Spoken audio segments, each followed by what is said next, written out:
Sir आज हामी किन आएको यहाँ थोरै प्रकाश पारिदिनु होला प्लिज। सो आज हामी अल बताया क्रिकेट स्टेडियममा आएको छौँ। यु क्यान सी ब्याकग्राउन्डमा एकदम एक्साइटिङ एकदम lovely weather along with the lighting. अनि यहाँ यस्तो राम्रो हेर्नु डिस्प्ले पनि छ for our team for our sponsor.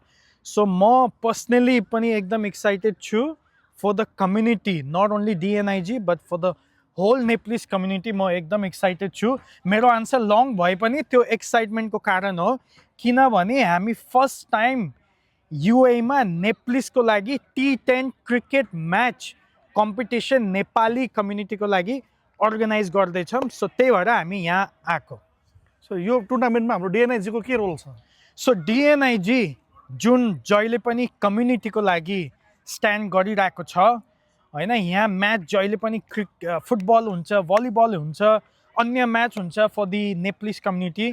तर जुन क्रिकेट म्याच एकदम जहाँ पनि भाइरल भइरहेको छ, अब नेपालको T20 पनि वर्ल्ड कपको लागि खेल्न लागेको छ, युएमा चाहिँ क्रिकेट म्याच किन भएको छैन भनेर हामी along with the first and oldest cricket club for Nepalese in UAE Everest cricket क्लबसित मिलेर सोसाइटीको लागि पनि क्रिकेट इन्भल्भमेन्ट गरौँ भनेर द्याट इज द रिजन हामी क्रिकेट म्याच अर्गनाइज गर्न लागेको।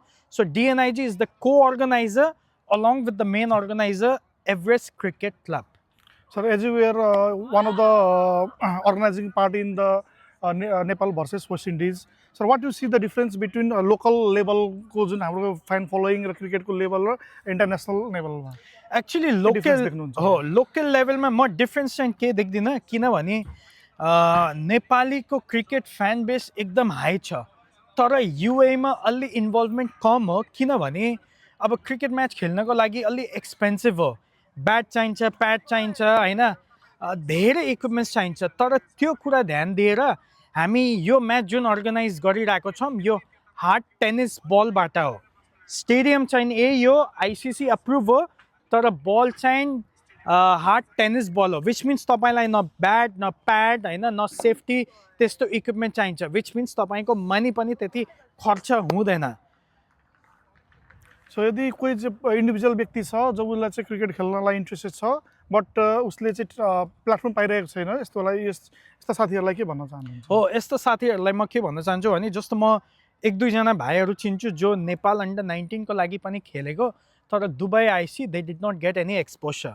वी आर सो ग्ल्याड कि DNIG along with Everest cricket club होइन हाम्रो त्यो यङ्स्टर्सलाई दुबई आएर होइन आफ्नो समस्या भएर फाइनेन्सियल जे भए पनि